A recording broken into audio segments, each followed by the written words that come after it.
नमस्कार विद्यार्थी मित्रांनो, अंजनी अकॅडमीमध्ये आपलं स्वागत आहे. आज आपल्याला फास्ट वन डे रिव्हिजन मध्ये आज पाहायचे राजकीय घडामोडी. महत्त्वाच्या जेवढ्या राजकीय घडामोडी तर लक्षात ठेवा, वन डे मध्ये सगळ्यात जास्त जर डाटा असेल तर तो असतो आधी सुरुवातीला पुरस्काराचा, त्याच्यानंतर असतात आर्थिक घडामोडी आणि त्याच्यानंतर असतात राजकीय घडामोडी. ठीक आहे, राजकीय घडामोडी जास्त असतात पण सगळ्या आपल्या कामाच्या नसतात. काही घडामोडी ह्या वाटतात आपल्याला प्रिल येतील, तसं नसतं. काही राज्यसभेसाठी ठेवावं लागतात राखीव. ठीक आहे, पाहूया. राजकुमार राव यांची निवडणूक दूत म्हणून नियुक्ती करण्यात आली. तर ह्यांची नियुक्ती नॅशनल आयकॉन म्हणून करण्यात आली. ऑलरेडी आपण नियुक्त्यामध्ये डिटेल वाईज पाहिलेले आहेत. सर्व नॅशनल आयकॉन पाहिलेले आहेत, राज्याचे पण पाहिले आणि देशाचे पण पाहिले. ठीक आहे, त्यातले एक ही राजकीय लक्षात ठेवा. बिहारमध्ये न्यायिक सेवामध्ये ईडब्ल्यूएस साठी 10% आरक्षण येण्याचे चान्सेस कमी आहेत, पण बिहारमध्ये काहीतरी घडलंय लक्षात ठेवा. ठीक आहे, पण ते ईडब्ल्यूएस साठी 10% आरक्षण आहे, बरं लक्षात ठेवा फक्त. आणि हे कुठे आहे तर न्यायिक सेवामध्ये, तसेच सरकारी विधी महाविद्यालयामध्ये, म्हणजे फक्त दोन गोष्टीमध्ये, न्यायिक सेवा आणि सरकारी विधी महाविद्यालय. सुप्रीम कोर्ट टॉनिकल, जसं तुम्ही मासिक वाचता, पृथ्वी मासिक, सिम्प्लिफाईड मासिक, तसं आता सुप्रीम कोर्टने पण एक मासिक चालू केलंय. कारण सुप्रीम कोर्टला पण कळलं की मासिकाचा खप थोडा जास्त असतो. ठीक आहे, क्लासपेक्षा भारी असतं मासिक.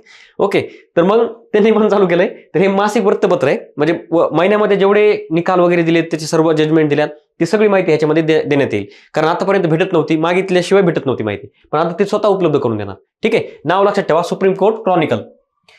हरियाणामध्ये स्थानिकांचे 75% आरक्षण रद्द करण्यात आले. कुणी केलं रद्द? हे कुठे गेलं? पंजाब आणि हरियाणा उच्च न्यायालयाने हे रद्दबादल केलंय. त्यांनी काय केलं, एक 2020 मध्ये काय केलं हरियाणाने, की 75% आरक्षण केलं नोकऱ्यामध्ये स्थानिक नागरिकांना आणि 30,000 रुपये मानधन देणं हे बंधनकारक केलं. ठीक आहे, ते कोर्टाने असं सांगितलं की असं करता येत नाही, भारतामध्ये सर्व नागरिक समान आहेत. ठीक आहे, फक्त तुम्ही एका राज्यापुरतं आरक्षण देऊ शकत नाहीत, त्यामुळे हे रद्द करण्यात आलंय. छत्तीसगडमधील चेमा गावात पहिल्यांदाच मतदान, पहिल्यांदा शब्द आला तो आलाच. ठीक आहे, आयोग तिथं आला, पहिल्यांदा मतदान झाले, म्हणजे पूर्ण मानवी इतिहासामध्ये पहिल्यांदा झालंय. फक्त भारत स्वतंत्र झाला तेव्हापासूनच नाही, तर मानवी इतिहासातलं पहिल्यांदा मतदान छत्तीसगडमधलं चेमा गाव. वन लाईन मध्ये लक्षात ठेवायचं तुम्हाला. निवडणुकीसंबंधित काही न्यूज असतील राजकीयमध्ये, त्याच महत्वाच्या असतात. एक तर निवडणूक आयोग, नाही तर मग एक तर न्यायालय. बस राजकीयमध्ये दोनच गोष्टी. बिहारमध्ये 75% आरक्षण कोटा करण्यात आलाय. आता जी आपली अट आहे की 50%च्या वर तुम्हाला आरक्षण देता येत नाही, तर ती अट ओलांडण्यात आली बिहारमध्ये अपवादात्मक परिस्थितीमध्ये. हे सध्या न्यायालयामध्ये प्रकरण आहे. फक्त इथं तुम्हाला काय दिलंय की बिहारमध्ये असं काहीतरी घडलंय. ह्याच्या आधी तामिळनाडूमध्ये होतं असं, आता ते सगळ्याच राज्यामध्ये व्हायला. महाराष्ट्रामध्ये पण आरक्षण मर्यादा ऑलरेडी ओलांडलेली आहे. ठीक आहे, एकदा फक्त पाहून घ्या, फक्त ऑनलाईन मध्ये तुम्हाला लक्षात ठेवायचं. इनकोर सॉफ्टवेअर हे कोणासाठी आहे, तर जे निवडणूक अधिकारी आहेत ते स्वतः निवडणूक राबवणार आहेत त्यांच्यासाठी इनकोर सॉफ्टवेअर आहे, आपल्यासाठी नाहीये. पण निवडणूक आयोगासंबंधित जर एखादं सॉफ्टवेअर असेल महत्वाचं आहे. ठीक आहे, इनकोर नावाचे इन हाऊस सॉफ्टवेअर विकसित केलंय. त्याचं काय होतं, in building communication on real time environment. म्हणजेच जे सॉफ्टवेअर निवडणूक अधिकारी तर नामनिर्देशनापासून, म्हणजे उमेदवार जे अर्ज भरतात ते, तर मतदानाचा डायरेक्ट रिझल्ट लावूस तर, टक्केवारी वगैरे सगळं फायनल होस तर हे सॉफ्टवेअर काम देणार आहे. इनकोर कोणाचं? निवडणूक आयोगाचं. आंध्र प्रदेश जातीनीय सर्वेक्षणाला मंजुरी दिली. मोजणी सुरू केली नाहीये, फक्त मंजुरी दिली. तर जातीनीयाला ओके, ठीक आहे, फक्त एवढं लक्षात ठेवा. आणि पहिल्यांदा जाती गणना करणारे राज्य आपल्याला पुढे पाहिजे, 3 राज्य एकत्र पाहिजे. ठीक आहे, फक्त इथं मंजुरी दिली एवढं लक्षात ठेवा. कर्नाटक राज्योत्सव 1 नोव्हेंबरला असतो. तर आता हे का घेतलंय, तर 50 वर्ष पूर्ण झालेत. आणि मागचा जर तुम्ही पेपर पाहिले असतील तर आयोगाने तिथं 50, 60, 70, 75 अशी वर्ष पूर्ण झालेत. बरोबर ते राज्य विचारलेलं आहे. आणि त्याच्यामध्ये काय विचारलंय, राज्य स्थापनेचा क्रम विचारलेला आहे. टेन्शन घ्यायचं नाही, मी आहे तुम्हाला ट्रिक सहित देतो. तर कर्नाटक राज्योत्सव 1 नोव्हेंबरला त्याची स्थापना झाली. म्हैसूर राज्य नंतर 1 नोव्हेंबर 1973 त्याला कर्नाटक असं नामकरण करण्यात आलं. तर हे कर्नाटकच्या नामांतराला 50 वर्ष पूर्ण झालेत. ठीक आहे, कर्नाटक राज्य ऑलरेडी म्हैसूर नावाने होतं. कधी? 1956 ला स्थापन झालेलं आहे. ठीक आहे, आणि 1 नोव्हेंबर जवळपास भारतातल्या 75% राज्यांचा जन्मदिवस असतो किंवा बर्थडे असतो 1 नोव्हेंबर. त्यातला एक कर्नाटक एक आहे. 68 स्टेट फाउंडेशन डे हे बघा, ह्याच्या नामांतराला 50 वर्ष पूर्ण झालेत, पण ह्याच्या स्थापनेला 68 वर्ष पूर्ण झालेत. ठीक आहे, म्हणजे महाराष्ट्र जसं पहिला ऑलरेडी होता पण तो संयुक्त होता, नंतर मग 1960 ला तो वेगळा झाला, तसंच कर्नाटकचं पण काहीतरी आहे. तर आता ही ट्रिक आहे, मी बनवली होती ऑलरेडी. माझ्याकडून बऱ्यापैकी प्रश्न चुकले होते ज्यावेळेस मी तयारी करत होतो त्यावेळेस. तर हे राज्यसेवा प्रीला, कंबाईन मेन्सला हे असे प्रश्न असतातच, त्याच्यामुळे डोकं नाही लावायचं, एकदा कन्फर्म पाठ करायचे. नाहीत लक्षात राहत तर एक साधी ट्रिक बनवली, आम गुनाह ही मेघ मंत्र सी गर्मी दे सकता है. ठीक आहे, ही ट्रिक आहे. तर कशी, म्हणजे ही राज्य स्थापनेची ट्रिक आहे. जर पहिल्या ज्यावेळेस राज्यघटना मंजूर झाली, जेव्हा कायदा पारित झाला आपला राज्य स्थापनेचा, तर त्यावेळेस 14 राज्य आणि 6 केंद्रशासित प्रदेश निर्माण करण्यात आले. मग 14 नंतर जे 15, 16, 17 पासून जे सुरुवात आहेत ना, तर मग ते सगळी तुम्ही एकत्र आणलेत. तुम्हाला फक्त लक्षात ठेवायची ट्रिक, आम गुना ही मेघ मंत्र से गर्मी दे सकता है. फक्त ही गरमी आहे ना, हे उलटावाचं लागतं. तुम्हाला हे पूर्ण लक्षात ठेवावंच लागणार आहे. 1 मार्क पाहिजे असेल तर. आयोग काय करतं, कर्नाटक आहे का, ह्याला 50 वर्ष पूर्ण झालेत का, आयोग ह्याच्यावर प्रश्न स्वतःहून डाटा देईल की बाबा कर्नाटकला 50 वर्ष पूर्ण झालेत. ओके, मग आता 4 राज्य देईल, लावा क्रम, कोणतं राज्य आधी झालंय, कोणतं नंतर झालंय. ऑलरेडी राज्यसेवेला 1 वर्ष सोडल्यानंतर दुसऱ्या वर्षी हा प्रश्न फिक्स आहे. ठीक आहे, कंबाईनला पण येऊ शकतो आता, कारण ह्यावेळेस राज्यसेवेला आला नाही. व्यवस्थित पाठ करून घ्या. नसतील तुमच्या डोक्यात फिट असतील काय अडचण नाही, नसल ट्रिक वाचा. अजून एक, आता खालचं राहिलेले 3, छत्री उलटी झाली, छत्तीसगड, उत्तराखंड, झारखंड कधी स्थापन झाले, डेट वाईज तिथं दिलेलं आहे. आणि राहिलं खाली शेवटचं तेलंगणा, आता 2024 मध्येच जूनमध्ये तेलंगणाची आणि आंध्र प्रदेशची राजधानी वेगवेगळी झाली, त्याच्यामुळे पण आयोग विचारू शकतं. ठीक आहे, नागालँडमध्ये नागरी स्थानिक स्वराज्य संस्थांमध्ये महिलांना 33% आरक्षण देण्यात आलंय. कुणानी, तर सर्वोच्च न्यायालयाने काय केलं, निर्देश दिले की बाबा तुम्ही द्या महिलांना आरक्षण, त्यासाठी त्यांनी दिलंय. फक्त एवढं ऑनलाईन मध्ये लक्षात ठेवलं तर चालतंय. महिलांना आरक्षण देणारा महाराष्ट्र हा पहिला राज्य आहे. ठीक आहे, जुनं 94चं मला वाटतं. सर्न इन ला आरटीआय कायद्याच्या कक्षेतून सूट देण्यात आली. मेन्सला तर हे मुख्य म्हणजे मेन्स हा पॉईंटच मेन्स आहे. ठीक आहे, तरी पण प्रीला विचारू शकतात, कारण हे प्री मध्ये फक्त एक हे त्याचं एक कलम आहे. आरटीआय कायदा 2005चं कलम 24(1). तुम्हाला मुख्य परीक्षेला गेल्यानंतर हे कलम सहित सगळं पाठ करावं लागतं. याच्या सगळ्या संस्था पण डोक्यात ठेवावं लागतात. आयोगाने प्रश्न विचारलेले आहेत. ठीक आहे, फक्त CERT In Indian computer emergency response team, त्याला सर्निन म्हणतात, हिला आरटीआय कायद्यातून सूट देण्यात आली. ऑनलाईन मध्ये लक्षात ठेवा, मेन्सला गेल्यावर डिटेल वाईज पाठ करायचे. विधानसभेचे मंजूर केलेली विधेयके राज्यपाल रोखू शकत नाहीत, सर्वोच्च न्यायालयाने निकाल दिलाय. हे एक ऐतिहासिक निर्णय. कुणी दिलाय, काय दिलाय आणि त्याच्यामध्ये निकाल काय, तर हे तुम्हाला फक्त तुमच्या पॉलिटीमध्ये जाऊन हे अपडेट करून घ्यायचंय. किंवा कोणी रोखू शकतंय, कोण नाही रोखू शकत. ठीक आहे, पॉलिटीमध्ये हेच असतं. चान्सेस कमी आहेत येण्याचे, कारण राज्यसभा मेन्ससाठी हे कामीच आहे. पण असू द्या, प्रीला पण आलं एखादं, काही सांगू शकत नाही. सुवास, सुप्रीम कोर्ट वैदिक अनुवाद सॉफ्टवेअर, म्हणजे काय केलं त्यांनी, सुवास एक कृत्रिम बुद्धिमत्ता चलित भाषांतर साधन तैनात केले. कुठं, सर्वोच्च न्यायालयामध्ये, कारण तिथं फक्त एकच भाषा चालते. तुम्ही पॉलिटी वाचताना पण तुम्हाला माहित असेल की सर्वोच्च न्यायालयामध्ये फक्त एकच भाषा चालते, ती म्हणजे इंग्लिश. बाकीच्या न्यायालयामध्ये 2-3 भाषा चालू शकतात, पण सर्वोच्च न्यायालयामध्ये फक्त इंग्लिश लागते. तर मग त्यांनी सुवास नावाचं एक सॉफ्टवेअर बनवलंय, ते महत्वाचं आहे. आणि ते किती, तर 11 भारतीय भाषांमध्ये भाषांतर करणार आहे इंग्लिशचं. ठीक आहे, 11 नंबरचे सुनील छत्री वगैरे रिटायर झाले ह्या वर्षी. क्रमांक लक्षात ठेवा, जर्सी क्रमांक. कलम 370 रद्द करण्याचा निर्णय वैध, हा दिलाय निर्णय सर्वोच्च न्यायालयाने, की त्याच्या पिटिशन दाखल केली ती. 370 म्हणजे काय, जे जम्मू काश्मीरचं आहे ना, आपलं जम्मू काश्मीरचा विशेष दर्जा रद्द केला त्यांनी. ठीक आहे, तर मग ह्याच्यावर पिटिशन दाखल केली ती. तर त्या पिटिशनवर आता निर्णय आलाय की बाबा 5 ऑगस्ट 2019 रोजी केंद्र सरकारने 370 रद्द केलं आणि 35A पण रद्द केलं. ठीक आहे, तर आता ते SCने त्याच्यावर शिक्कामोर्तब केलंय, ह्याच्यावर आता काही होऊ शकत नाही. संसदेतील 146 खासदाराचे निलंबन, हे सगळ्यात महत्वाचा पॉईंट आहे. आला राज्यसेवेला तर फिक्स येणार आहे मुख्य परीक्षेला, पण कंबाईनसाठी पण महत्वाचं काय आहे की बाबा इतिहासामध्ये एवढ्या खासदाराचं निलंबन पहिल्या वेळेस झालंय आतापर्यंत. ठीक आहे, तर कधी झाले ते 4 ते 21 डिसेंबर या दरम्यान, हिवाळी अधिवेशना दरम्यान. लोकसभेच्या आकडे लक्षात ठेवायचे तुम्हाला, 100 लोकसभा 100 आणि राज्यसभेचे 46. आता आमचा घनसावंगी विधानसभा मतदारसंघ आहे ना, त्याला 100 नावाचा क्रमांक आहे. ठीक आहे, तर मग हे लोकसभेचे 100 गेलेत, मी त्याच्यावर लक्षात ठेवलं. नंतर राज्यसभेचे किती गेले, 46 गेले. ठीक आहे, तर असे एकूण 146 खासदाराचं संपूर्ण अधिवेशन कालावधीसाठी निलंबन करण्यात आले. आणि इतिहासामध्ये असं पहिल्या वेळेस घडले. तर याच्या आधी काय झालं, 15 मार्च 1989 पंतप्रधान राजीव गांधी असताना लोकसभेतून सर्वाधिक 63 खासदारांचं निलंबन केलं होतं. 63 बरं फक्त. आता किती केलंय लोकसभेतून, 100 आणि ह्याच्यातून 46. हे 2 पॉईंट तुम्हाला लक्षात ठेवायचे. हा राहिला मुद्दा बाकीचा, की बाबा हे अधिकार कोणाला असतात नसतात, काय काही नाही, ते कोर पॉलिटिक्सचा पार्ट आहे तो. त्याच्यापैकी थोडंफार मी इथं आणून ठेवलंय, कुठं असतं काय असतं ते एकदा रीड करा. महुआ मोइत्रा यांची खासदारकी रद्द करण्यात आली. या तृणमूल काँग्रेसच्या लोकसभा खासदार आहेत पश्चिम बंगालमधून. त्यांनी काय केलं, जे आपले लोकसभेमध्ये जे प्रश्न विचारतात ना, ते प्रश्न विचारण्यासाठी दर्शन हिरानंदानी यांच्याकडून पैसे घेतले होते. पैशाच्या बदल्यात पैसे म्हणजे डायरेक्ट कॅश नव्हती घेतली, काही सुखसुविधा घेतल्या होत्या. ठीक आहे, बॅग वगैरे वगैरे. ठीक आहे, तर मग ते एक शिस्तपालन समितीच्या निदर्शनास आलं, मग त्यांची खासदारकी रद्द करण्यात आली. तर हा एक मुद्दा पॉईंट महत्वाचा आहे की तुम्हाला पॉलिटी वाचताना हे कोणत्या पॉलिटीच्या नियमामध्ये किंवा कलमामध्ये ते व्यवस्थित तुम्हाला रीड करायचं आहे. तुमची पॉलिटी करंटच्या बाहेर नाहीये, पॉलिटी पण करंटमध्येच येते. कारण असं जर एखादी न्यूज आली ना, आयोग ह्याच्या पाठीमागचा एखादा डाटा विचारतं, बेसिक तरतूद विचारतं राज्यघटनेतील. महाराष्ट्र लोकायुक्त विधेयक 2022 महत्वाचं आहे.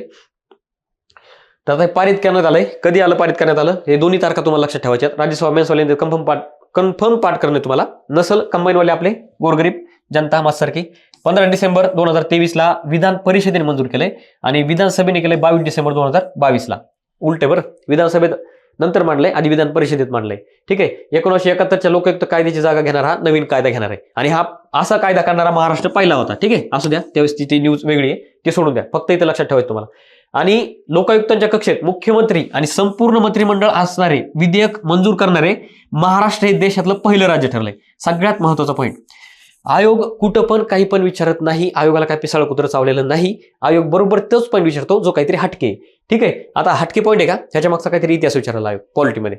ठीक आहे, करंटमध्ये तरी करून जा, मिनिमम तुम्हाला तेवढं एक आयडिओलॉजी येते की काय विचारणार आयोग आणि कधी विचारणार आहे. संसदेत 4 जणांची घुसखोरी, 22 वर्धापन दिवस होता संसदेवर दहशतवादी हल्ला झाला. त्याचा कधी झाला तो 13 डिसेंबर 2001 झाला. तर त्याच वेळेस या 4 विद्यार्थ्यांनी संसदेमध्ये घुसखोरी केली. त्यातले एक जण अमोल शिंदे, लातूर महाराष्ट्रातले. ठीक आहे, त्यांच्यानंतर हे उपअंतर्गत त्यांच्यावर कायदेशीर कारवाई करण्यात आली. आणि ह्याच्यामध्ये एक आपण ज्या मला वाटतं राष्ट्रीय घडामोडीमध्ये एक पॉईंट पाहिली होती की संसदेची जी सुरक्षा आहे ह्या गोष्टीमुळे दिल्ली पोलिसांकडून काढून CSFI कडे देण्यात आलेली. ठीक आहे, ते आपण ऑलरेडी पाहिलेलं आहे. 3 नव्या फौजदारी विधेयकांना संसदेची मंजुरी. तुम्हाला कन्फर्म पाठ करायचंय. PSI वाले ऑलरेडी आपण हे कायदे पाठ करू पार म्हातारे झालो. ठीक आहे, आता ते कायदे रद्द झाले, आता नवीन कायदे आलेत.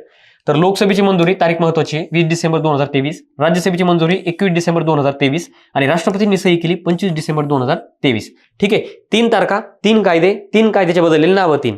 एवढं तुम्हाला 3-3चा नियम आपला लक्षात ठेवायचा आहे. कुणी मांडलं काय मांडलं बेसिक पॉईंट आहे हे, सगळे एवढं डीपमध्ये जात बसू नका. फक्त तुम्हाला डेट लक्षात ठेवायचे. आणि राज्यसभा मेन्सवाले तुम्हाला तारखा सोडता येणार नाही. जेवढं मी पॉलिटीमध्ये शिकवलंय ना तुम्हाला पेपर 2 मध्ये ते येणारच आहे. ठीक आहे, तर हे फक्त बघून घ्या एकदा कोणाचं नाव काय झालंय, कारण आयोगाने जोड्या लावामध्ये जर विचारणार नाही सहसा, पण लक्षात ठेवा. आणि हे 3 नवे फौजदारी विधेयक किंवा हे कायदे आहेत ना, हे जवळपास 8 ते 9 वेळेस चर्चेमध्ये आलेत. 9 वेळेस न्यूज आलेत, त्याच्या घ्यावं लागलं मला. ठीक आहे, तसे तर वर्षभर चर्चेत होते ते, पण घ्यावं लागले न्यूज. सर्वोच्च न्यायालयाचे अमृत महोत्सव वर्ष, सगळ्यात महत्वाचा पॉईंट असतो. अमृत महोत्सव म्हणजे 75 वर्ष म्हणतात, @75.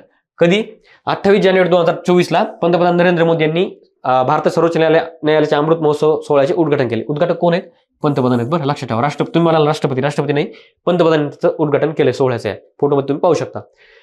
तर आता हे 28 जानेवारी, आता बऱ्याच पुस्तकामध्ये तुम्ही काही ठिकाणी म्हणता की सर्वोच्च न्यायालय 26 लागू झालं किंवा सर्वोच्च न्यायालयाची तारीख 26 जानेवारी 1950 आहे. ठीक आहे, तर 26 आणि 28 दोन्ही तारखा बरोबर आहेत. का तर 26 ते लागू झालं म्हणजे सर्वोच्च न्यायालय कायद्यामध्ये आलं आणि 28 इमारतीचं उद्घाटन करण्यात आलं. ठीक आहे, मग पुस्तकामध्ये कन्फ्युज होऊ नका. सुरुवातीला मी पण झालतो. 28 आणि 26 जानेवारी दोन्ही तारखा लक्षात ठेवणे. ठीक आहे, ह्या कार्यक्रमानिमित्त डिजिटल सर्वोच्च न्यायालय अहवाल, डिजिटल न्यायालय 2.0 आणि न्यायालयातील एक नवीन द्विभाषिक वेबसाईट ह्याचं उद्घाटन करण्यात आलंय. ठीक आहे, हे सोडून द्यायचं, हे वरचं लक्षात ठेवा. या दोन्ही न्यूज महत्वाच्या आहेत, पण वरची महत्वाची 75 वर्ष पूर्ण झालेली आहेत. सर्वोच्च न्यायालय स्थापना कधी, काय कधी, हे 28 जानेवारी. कळलं का? काही पुस्तकात 26 आहे, काही ठिकाणी 28 आहे. ही इमारती बरं 28 आहे ना, ही इमारतीची डेट आहे. येतो धर्मोत्सव ताजे, हे तुम्हाला पाठ करणं आहे, कारण आयोग असे घोषवाक्य पण विचारतं कधी कधी. राष्ट्रगीताच्या पहिल्या गायनाला 75 वर्ष पूर्ण, आणि हा प्रश्न राज्यसभा पूर्व परीक्षेला विचारून झालेला आहे. जोड्या लावामध्ये आयोगाने डेट विचारल्या होत्या. जवळपास पॉलिटीचे 15 पैकी 9 ते 10 प्रश्न हे करंट रिलेटेड होते या वर्षी. त्याला का, तर हे 75 वर्ष पूर्ण झाले राज्यघटनेला, म्हणून ह्या वर्षी जेवढं पॉलिटी विचारलं ना तेवढं सगळं करंट रिलेटेड होतं राज्यसेवेचं, आणि कंबाईनचं पण असणार आहे. तुम्हाला मी एक गोष्ट सांगतो ऐका, म्हणजे पेपर सेटची मानसिकता सांगतो. आयोगाने जर राज्यसेवेचा पेपर जसा सेट केला ना तसाच ग्रुप बीचा बी असतो आणि ग्रुप सीचा बी असतो. हा मागचा इतिहास आहे. ठीक आहे, असं आयोग लगेच पलटी मारत नाही. त्याच्यामुळे ह्या वर्षीची पॉलिटी पण तुम्हाला सगळी करंट रिलेटेड असणार आहे, व्यवस्थित करून जा. ठीक आहे, पहिल्या गायनाला कधी झाले 24 जानेवारी 1950 तो राष्ट्रगीत म्हणून निवड केली होती, आणि हा डेट आयोगाने विचारलेला आहे. ठीक आहे, जोड्या लावामध्ये खालीलपैकी कोणतं चुकीचं असं विचारलं होतं आयोगाने. पहिल्या प्रशासक दिनी 26 जानेवारी 1950 जनगण राष्ट्रगीत म्हणून गायलं होतं. ठीक आहे, 24 जानेवारी 26 जानेवारी. नंतर हे कधी गायलं पहिल्यांदा, कुणी त्याचं निर्माण केलं, त्याचे लेखक कोण आहेत, मग त्याचं पहिल्या वेळेस कुठं कुठं गायन कुणी केलं, हे पॉईंट तुम्हाला पाहावं लागतात, ते महत्वाचं आहे. ठीक आहे, हे जेवढं काळं निळं वगैरे केलं ना मी तेवढं लक्षात ठेवा. आंध्र प्रदेश जाती जनगणनेस सुरुवात, मंजुरी देणारा ऑलरेडी आपण पाहिलं. आता जाती जनगणनेला डायरेक्ट सुरुवात केली त्यांनी, आणि ह्याच्यामध्ये महत्वाचा पॉईंट काय माहिती का, अशी गणना करणारं आंध्र प्रदेश हे बिहार नंतरच्या देशातलं दुसरं राज्य ठरलंय. दोन्ही राज्य महत्वाचे आहेत आपल्यासाठी. बिहार पहिले 2023 मध्ये आपण पाहिलेलं, आता आंध्र प्रदेश 2024 मधलं. ठीक आहे, पहिलं आणि एकूण मध्ये दुसरं. ठीक आहे, तर ह्याच्यामध्ये विशेष म्हणजे काय, आपण आतापर्यंत म्हणायचो की बाबा जी जात नाही तिला जात म्हणतात, पण ह्या आंध्र प्रदेशने जात घातली आहे. कशी जात नाही, हा नवीन कप्पा देऊन की मला कोणतीच जात नाहीये. ठीक आहे, आणि जे समाज सुधारक आहेत ना आपले, त्यांचं मेन जे काम होतं ते हेच होतं की बाबा ही जात नष्ट झाली पाहिजे, म्हणजे वाईट हेतूने नाही पण चांगल्या हेतूने, की माणसाला माणसाचा दर्जा द्या बाबा तुम्ही. ठीक आहे, असं द्या. आंध्र प्रदेशने केलंय, चांगली गोष्ट आहे. 10वे परिशिष्ट संशोधन समिती, त्याच्या अध्यक्षपदी राहुल नार्वेकर यांची नियुक्ती करण्यात आली आहे. 10वं परिशिष्ट राज्यघटनेतलं तुम्हाला माहिती असेल, पक्षांतर बंदी कोणत्या, मला वाटतं 52व्या घटना दुरुस्ती वाटतं, ठीक आहे, आठवत नाही मला, पण असू द्या. तर ह्याचे ऑलरेडी अध्यक्ष होते राजस्थान विधिमंडळाचे अध्यक्ष CP जोशी, हे त्या समितीचे अध्यक्ष होते. त्यांच्या ठिकाणी आपल्या आता राहुल नार्वेकर यांची नियुक्ती करण्यात आली. हे महाराष्ट्राचे व्यक्तिमत्व आहेत, विधानसभेचे अध्यक्ष आहेत आपल्या महाराष्ट्राच्या. ठीक आहे. पक्षांतर बंदी कायदा आहे घटनेच्या कलम 10 मध्ये, आपलं परिशिष्ट 10 मध्ये कलम चालू आहे, सॉरी. हमारा संविधान हमारा सम्मान मोहिमेचं उद्घाटन करण्यात आलंय. मोहीम महत्वाची आहे. हिचं उद्घाटन कोणी केलंय? 75व्या प्रजासत्ताक दिनानिमित्ताने नवी दिल्ली येथे उपराष्ट्रपती जगदीप धनखड यांनी हिचं उद्घाटन केलंय. त्याच्यामध्ये काय माहितीये का, की सर्वसामान्य लोकांना संविधानाबद्दल जागरूकता पसरवणे किंवा सांगणे की एक्झॅक्ट संविधान काय आहे, तुमचा कायदा कसा चालतो, काय असतं, त्यासाठी ही मोहीम सुरू करण्यात आली. ठीक आहे. उद्घाटन कोणी केलंय, कुठं केलंय, आणि ही 1 वर्ष चालणारी मोहीम आहे, एवढंच लक्षात ठेवा. 22वा कायदा आयोगाचा अहवाल त्यांनी सुपूर्द केलाय केंद्र सरकारकडे. तर त्याचं नाव लक्षात ठेवा, महामारी रोग कायदा 1897चा सर्वसमावेशक आढावा, शीर्षक थोडं हटके. ठीक आहे. 22वा कायदा आयोग, महामारी रोग कायदा 1897चा सर्वसमावेशक आढावा. आणि 1857ला काय झालं, पुण्यामध्ये रँडची हत्या झाली, चापेकर बंधूंनी केली वगैरे वगैरे घटना घडल्या होत्या. ठीक आहे. देवी रोग आलता, त्यावेळेसचा इतिहास येतो. ठीक आहे, असू द्या. त्यांचा 268वा अहवाल भारत सरकारला सादर केलाय. आणि ह्याचे अध्यक्ष कोण आहेत? 22व्या कायदा विधी आयोगाचे न्यायमूर्ती ऋतुराज अवस्थी. यांच्यावर जवळपास 10 प्रश्न विचारून झालेले आहेत. 10 पेक्षा जास्तच असतील. ठीक आहे, ऋतुराज अवस्थी यांच्यावर. पण त्यांच्या अहवालाचं नाव आणि किती अहवाल एकूण आपल्या पूर्ण कायदा आयोगाचा. ठीक आहे. कायदा आयोग घटनात्मक नसतो, बरं लक्षात ठेवा. जगातील सर्वाधिक मतदार भारतामध्ये. आता लोकसभेच्या निवडणुका नुकत्याच झाल्या 2024 मध्ये. त्याच्या आधी त्यांनी सांगितले की आकडा किती आकडा आहे? 96,88,00,000, जवळपास 97 कोटी. ठीक आहे. 96,88,00,000. 4-5 देशाची लोकसंख्या एकत्र करा, तेवढं आपल्याकडे फक्त मतदान आहे. ठीक आहे, असू द्या, आकडा लक्षात ठेवा. त्यात महाराष्ट्राचे पण लक्षात ठेवा, 9.12 लाख. महाराष्ट्राचा वाटा 10% असतो देशाच्या, एवढंच लक्षात ठेवा. बरोबर तेवढंच आहे. ठीक आहे, 10%. उत्तराखंडमध्ये समान नागरी कायदा विधेयक मंजूर करण्यात आलंय. जे आपलं समान नागरी कायदा म्हणजे काय, त्याच्यामध्ये काय असतं, समान नागरी म्हणजे काय, वेगळं काही नसतं. जे आपले विवाहाचे किंवा संपत्ती संबंधित किंवा कोणते जे धर्मानुसार कायदे असतात ते बाजूला करायचे आणि सगळ्याचे विवाह वगैरे सगळे ना एका कायद्यामध्ये बसवायचे, त्याला म्हणतात समान हक्क नागरी कायदा. ठीक आहे. तर तो पारित केला उत्तराखंडने. तर समान नागरी कायदा लागू करणारं उत्तराखंड हे स्वातंत्र्यानंतरचं पहिलं राज्य ठरलंय. स्वातंत्र्यानंतरचं पहिलं आहे, बरं. मग ह्याच्या आधी ऑलरेडी एक होतं, ते होतं गोवा. कुठे गेलं गोवा? हा, ठीक आहे. गोवा राज्यात पोर्तुगीज राजवटीपासून समान नागरी हक्क संहिता लागू आहे. ठीक आहे, गोवा. आता ह्याच्यासाठी एक समिती बसवली होती उत्तराखंड सरकारने, निवृत्त न्यायमूर्ती रंजना देसाई यांच्या अध्यक्षतेखाली. यांच्यावर प्रश्न आलेला आहे, आयोगाने यांच्यावर विचारून झालाय. आता तीच न्यूज परत एकदा चर्चेत आली तर तुम्हाला व्यवस्थित पाठ करून जायची. ठीक आहे, उत्तराखंड लक्षात ठेवा. न्यायमूर्ती ऋतू बहरी या उत्तराखंड उच्च न्यायालयाच्या पहिल्या महिला मुख्य न्यायाधीशपदी नियुक्ती करण्यात आली. 2, 3 काय 4 स्टार करायचे तर करून ठेवा, पण 3 स्टार तरी बेसिक करा. ठीक आहे. उत्तराखंड उच्च न्यायालयाच्या पहिल्या महिला मुख्य न्यायाधीश. ओके, ऋतू बहारी. निवडणूक रोख योजना घटनाबाह्य ठरवली सर्वोच्च न्यायालयाने. तर तारीख लक्षात ठेवा, 15 फेब्रुवारी 2024 रोजी. ठीक आहे. तर निवडणूक रोख योजना आणि वित्त कायदा 2017 जेवढ्या तुम्ही तरतुदी केल्या होत्या त्या सगळ्या आता रद्द आहेत. या 3 कायद्यामध्ये त्यांनी चेंजेस केले, ते चेंजेस आता रद्द करून पहिले जे होते कायद्यानुसार तरतुदी त्याच आता लागू होतील. ठीक आहे. निवडणूक इलेक्शन बॉन्ड सगळ्याला माहिती असतील की बाबा तुम्हाला जर दान करायचं असेल निवडणूक एखाद्या राजकीय पक्षाला, तर तुम्ही ती बॉन्ड विकत घ्यायचे बँकेतून आणि मग ते ह्याला बॉन्ड नेऊन आपल्या राजकीय पक्षाला द्यायचे. राजकीय पक्ष बँकेत जाईल, पैसे घेईल त्या बॉन्डचे. ठीक आहे. कर्नाटक हिंदू धर्मीय संस्था आणि धर्मदाय सुधारणा विधेयक 2024 मंजूर केलंय. का? तर कर्नाटक सरकारला जे हिंदू देवतांचे मंदिर आहेत ना त्याच्यावर टॅक्स आकारायचा आहे किंवा त्यांच्याकडून टॅक्स घ्यायचा आहे, ह्यासाठी त्यांनी हे विधेयक पारित केलंय. आणि हे कर्नाटक हे राज्यातील मंदिरावर कर आकारणाऱ्या देशातलं पहिलं राज्य ठरलंय. ठीक आहे. चांगला वाईट काही पॉईंट नाही, फक्त तुम्हाला पाठ करायचे. ठीक आहे, पहिलं राज्य. ओके.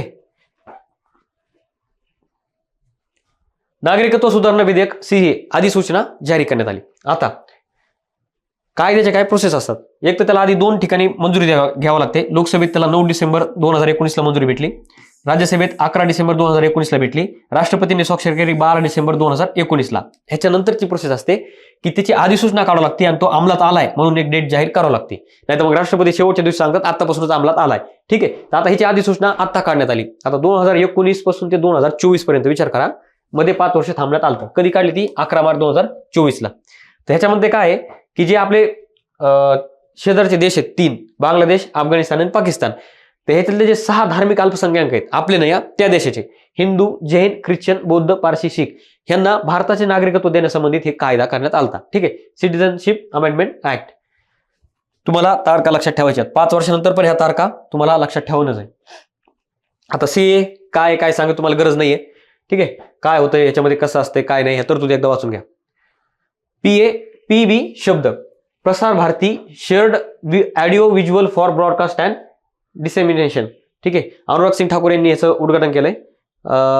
गरज नाहीये, फक्त एवढं सांगतो तुम्हाला, जे आपण PIB आपण जे न्यूज घेत होतो ना, तसं आता हे काय केलंय, जे आपले साधे लोकल न्यूज चॅनल आहेत किंवा पेपरवाले त्यांच्यासाठी न्यूज प्रोव्हाइड करण्यासाठी हे चालू करण्यात आले शब्द. ठीक आहे, पीबी शब्द. रामनाथ कोविंद समितीचा अहवाल. रामनाथ कोविंद समिती कशासाठी होती, तर एक राष्ट्र एक निवडणुकीबाबत ही समिती स्थापन करण्यात आली. माजी राष्ट्रपती रामनाथ कोविंद यांच्या अध्यक्षतेखाली. ठीक आहे, तर त्यांनी आपला अहवाल राष्ट्रपती द्रौपदी मुर्मू यांना सादर केलाय. आता अहवालातील एकूण पानं 18,626 आहेत. फिरलं डोकं आयोगाचं तर विचारल, नाही तर आयोग सरासरी विचारत नाही. पण महत्वाचा पॉईंट आहे, आयोगाचं डोकं कुठं पण फिरू शकतं. ठीक आहे, लोकसभा निवडणूक 2024. तर 19 एप्रिल 2024 ते 1 जून 2024 या कालावधीमध्ये 18व्या लोकसभेच्या 543 सदस्य निवडण्यासाठी निवडणुका झाल्यात. टप्पे लक्षात ठेवा. राज्यसेवावाल्याला तर फिक्स पाठ करावंच लागतं, त्यात काय वाद नाही. मेन्सवाल्याला सगळं बिचारे गोरगरीब, कारण त्यांना पोस्ट पण मोठी भेटणार असते क्लास 1ची. ठीक आहे, पण आपली क्लास 2ची जरी असली तरी पण ह्यातील थोडंफार विचारता येईल. टप्पे लक्षात ठेवा, 7 टप्पे आहेत. Reason for Thala. ठीक आहे, 19, 26, 7, 13, 20, 25, 1 जून. ठीक आहे, रिझन फॉर थाला. आणि निकाल कधी? 4 जूनला. आणि 4 जून म्हणजेच अजून 4 विधानसभा निवडणुका होत्या राज्याच्या, 4 राज्याच्या, त्या पण सोबतच झाल्यात लोकसभेसोबत. 4 जून 4 विधानसभा. आता 4 राज्यातील विधानसभा निवडणुका जाहीर झाल्यात. आंध्र प्रदेश, ओडिशा, सिक्कीम, अरुणाचल प्रदेश. अजून एक विधानसभा निवडणुका आतापर्यंत राज्यसभा प्रीला नाही विचारल्या ना कंबाईनला विचारल्यात आयोगाने. ठीक आहे, तुम्हाला किती जरी तो डाटा चांगला वाटला, ह्याचे मुख्यमंत्री हे झाले, एवढ्या जागा निवडून आल्या, ते राज्यसभा मेन्सला, प्रीला नाही विचारलं. तरी पण फक्त एकदा फास्टमध्ये बघून घ्या, गरज नाहीये तुम्हाला याची. आता हे पोस्टल मतपत्रिकेसाठी किमान वय 85 वर्ष करण्यात आलंय. उत्तर प्रदेश लोकसेवा आयोगामध्ये आपला हा प्रश्न आउट ऑफ आलेला आहे. ठीक आहे, त्यांनी किती केलंय, पहिले किती होतं, 1 मार्च 2024च्या आधी 80 वर्ष होतं, आता 85 वर्ष केलंय. ठीक आहे, 80 वरून 5 वर्ष म्हणजे 5 वर्ष वाढवलेत. ठीक आहे, जर तुम्ही पोस्टल मतपत्रिकेने तुम्हाला मतदान करायचंय तर तुमचं वय आता 85 पाहिजे 1 मार्च 2024 नंतर. सक्षम ऍप 85 वर्षावरील मतदार आणि 40% बेंचमार्क अपंगत्व असलेल्या व्यक्तींना या ऍपद्वारे तुम्ही घरून मतदान करू शकता. पोस्टल मतदान जे म्हणलं आपण ते तुम्ही ऍपच्या माध्यमातून पण करू शकता. ठीक आहे, दोन्ही पॉईंट तुम्हाला लक्षात ठेवायचे. आणि अजून एक, निवडणुका ह्या वर्षी पार पडल्यात. निवडणुकी संबंधित कोणतंही असू द्या, एखादं सॉफ्टवेअर असू द्या, काही नवीन तरतूद असू द्या, ती महत्वाची असते. वयकॉम सत्याग्रहाला 100 वर्ष पूर्ण झालेत. तर हा 30 मार्च 2024 ला 100 वर्ष पूर्ण झालेत. तर हा सत्याग्रह चालला होता 30 मार्च 1924 ते 23 नोव्हेंबर 1925, 604 दिवस चाललाय, म्हणजे जवळपास 20 महिने चाललाय. ठीक आहे, तर हे काय होतं, भारतातील मंदिर प्रवेश आंदोलनाची सुरुवात होती. ओके, फक्त एकदा डिटेल वाईज वाचून घ्या. हे कुठं होतं, काय होतं, कोण ह्याच्यामध्ये होतं, हे इतिहासाचा पार्ट आहे. पण इतिहास पण करंटमध्ये असतो, चालू घडामोडीमध्ये, कारण ह्याला 100-200 वर्ष असे पूर्ण होतात आणि आयोग नेमकं तिथंच प्रश्न विचारतात. याच्यावर चान्सेस आहेत येण्याचे. वैकुंठ सत्याग्रह इतिहासमधून व्यवस्थित करून जाणे. निवडणूक आयोगाने सुविधा पोर्टल सुरू केले. कशासाठी, तर सर्व निवडणूक परवानग्यावर प्रक्रिया करण्यासाठी सिंगल विंडो सुविधा पोर्टल सुरू केलंय. आपलं कसं असतंय, आपल्या गावाकडचे उमेदवार असतात, आता त्यांना निवडणुकीच्या काळामध्ये ज्यावेळेस आचारसंहिता लागू असते ना, त्यावेळेस प्रत्येक गोष्टीसाठी परमिशन घ्यावं लागते निवडणूक आयोगाची. मग ह्याला अर्ज करा रे, परमिशन घ्या रे, त्याला वेळ जात होता. मग ह्यांनी काय केलं, एक पोर्टल बनवलं, सुविधा पोर्टल. तुम्ही तुमचा अर्ज करा, 5 मिनिटात तुम्हाला परमिशन भेटेल, नाही भेटेल, ठीक आहे, तिथंच क्लिअर होऊन जाईल, तुम्हाला तुमचं काम करू शकता. भारतीय निवडणूक आयोगाचे इतर उपक्रम तुम्हाला लक्षात ठेवायचे. सक्षम, आता आपण ऑलरेडी पाहिले Saksham app. Myth versus reality, cVIGIL, booth राबता. ठीक आहे, ऑलरेडी हे सिव्हिजिल आणि बूथ राबता विचारून झालेले. आता हे मिथ वर्सेस रियालिटी आणि सक्षम हे 2 ऍप तुम्हाला लक्षात ठेवायचे त्या वर्षी. ग्रेट निकोबार बेटावर राहणाऱ्या शॅम्पेन जमातीचे पहिल्यांदाच मतदान. पहिल्यांदा पूर्ण ज्या मानवी इतिहासामध्ये त्यांनी पहिल्यांदा मतदान केलंय. आणि शॅम्पेन जमाती, आपली दारूची बॉटल आहे ना ती शॅम्पेन आहे आणि हे शॉम्पेन आहे बरं, शॉम्पेन जमातीचे अंदाजे 200 फक्त 29 लोक आहेत. त्याच्यापैकी फक्त 7 सदस्यांनी इथं मतदान केलंय. रिझन फॉर थाला. ठीक आहे, ते मी का म्हणतो रिझन फॉर थाला, कारण ती 7 आकडा तुमच्या लक्षात राहायला पाहिजे म्हणून, बाकी काही नाही. मी काय, मला क्रिकेट कळत नाही, मी कोणाचा फॅन पण नाहीये. ठीक आहे, मी विरोधक बी नाही आणि सपोर्टर पण नाहीये. ठीक आहे, मी नॉर्मल आहे. 7 सदस्य अंदमान निकोबार लोकसभा मतदारसंघात त्यांनी मतदान केले. फक्त 7. रिझन फॉर थाला. कोण? अंदमान निकोबार. जिथं तिथं रिझन फॉर थालाच. डॉक्टर मनमोहन सिंग राज्यसभेतून निवृत्त झालेत आणि यांचं दुःखद निधन झालंय आता 2024च्या एंडला.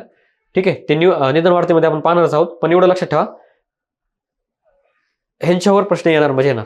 पुढच्या ग्रुप सी ला येईल, बी ला नाही येणार. त्यांचा कार्यकाल लक्षात ठेवा.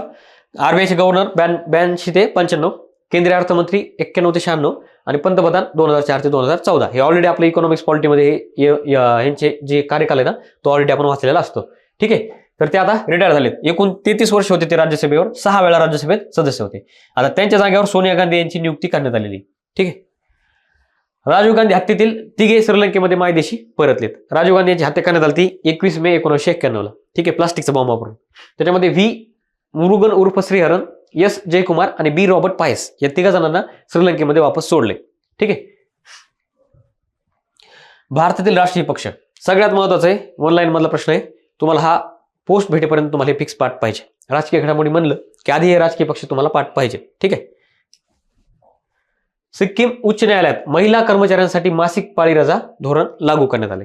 ठीक आहे, तर महिला कर्मचाऱ्यांना मासिक पाळीची रजा लागू करणारं सिक्कीम हे देशातलं पहिलं न्यायालय ठरलंय. ठीक आहे, पहिलं उच्च न्यायालय ठरलंय. पहिलं उच्च न्यायालय, त्यातली त्यात आवडीचा आयोगाचा शब्द महिला. महिला संबंधित जर काही पॉझिटिव्ह न्यूज असेल तर आयोगाला ती विचारावंच लागते. ठीक आहे, लक्षात ठेवा 3 स्टार करायला.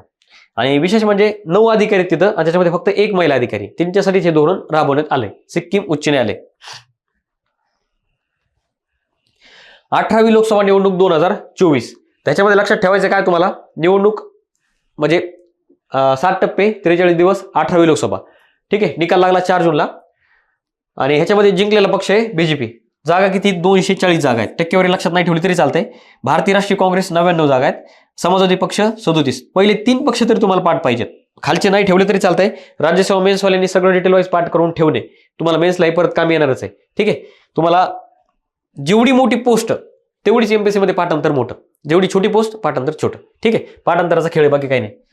आता तेलुगू देसम वगैरे नोटाला कटी पडले 0.99, म्हणजे जेवढे काँग्रेसला निवडून आले, काँग्रेसचे 99 सीट्स, ते फक्त त्याच्या आधी 0 पॉईंट लावा तेवढे नोटाला मतदान पडलेलं आहे. ठीक आहे, 543 जागाचं मतदान झालंय. ह्याच्यामध्ये तुम्हाला इथं सगळं दिलंय, कोण किती जागा जिंकले, काय केलंय आहे. ठीक आहे, फक्त आता फास्टमध्ये पाहून घ्या. सरासरी प्रीला नसतात हे प्रश्न असतात राज्यसभा मेन्सला.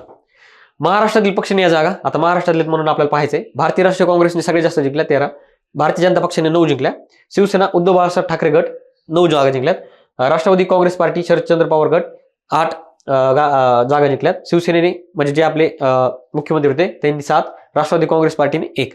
ठीक आहे, अपक्ष 1, सगळे म्हणून 48.